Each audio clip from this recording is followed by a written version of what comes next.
Hi అండి అందరికీ జై శ్రీరామ్। ఈ క్లాత్ వచ్చేసి మీషోలో నేను చాలా రోజుల కిందటైతే తీసుకున్నానండి। 2.5 మీటర్ అయితే వచ్చిందనమాట। ఇది నేను ప్లెయిన్ టాప్ ఫుల్ హ్యాండ్స్ పెట్టుకొని కుట్టుకోవాలని చెప్పి తీసుకున్నాను। ఇది పన్నా పెద్దగా రావడం వల్ల నేనైతే గోల్డ్ డ్రెస్ అయితే కుట్టుకుందామని ఐడియా అయితే వచ్చింది నాకు। కొంచెం లావుగా ఉండే వాళ్ళకైతే ఈ క్లాత్ అయితే సరిపోదండి। నేను కొంచెం సన్నగా ఉన్నాను కదా, నేనైతే అడ్జస్ట్ అయితే చేసుకున్నాను। నాకైతే ఇది హ్యాండ్స్ దగ్గర మాత్రం కొంచెం అతుకైతే పడ్డది, మామూలుగా అయితే పడదు। లావుగా ఉండే వాళ్ళకైతే గోల్డ్ డ్రెస్ అయితే రాదు కానీ టాప్ అయితే ఫ్రీగా వస్తుంది అనమాట। ఇన్ని రోజులైతే వచ్చినా గానీ నేను దీన్ని అయితే కుట్టకుండా పక్కనైతే పెట్టేశాను। నేను ఇన్నాళ్ళకు మోక్షం వచ్చి దీన్ని అయితే ఒక రోజు శ్రద్ధ పెట్టి కుట్టాను నేను। ఇప్పుడే ఈ డ్రెస్ కు మోక్షం ఎందుకు వచ్చింది అంటే గన రోజుల నుంచి అయితే మేము అనుకుంటున్నాం అనమాట, 2-3 నెలల నుంచి పెన్సిల్ కోన్కి అయితే వెళ్ళాలని చెప్పి।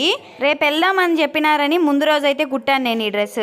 అయితే కట్ చేసేటప్పుడు నాకైతే ఒక డౌట్ వచ్చింది, గోల్ ఎక్కువ రాదేమో అని ఫీల్ అయ్యా। ఎందుకు అంటే గన 2.5 మీటరే కదా అని, కానీ పెద్ద పన్ను అవడం వల్ల గోల్ బాగానే వచ్చింది డ్రెస్ కి। మొత్తానికి మీకు ఎలా అనిపించిందో చెప్పేయండి।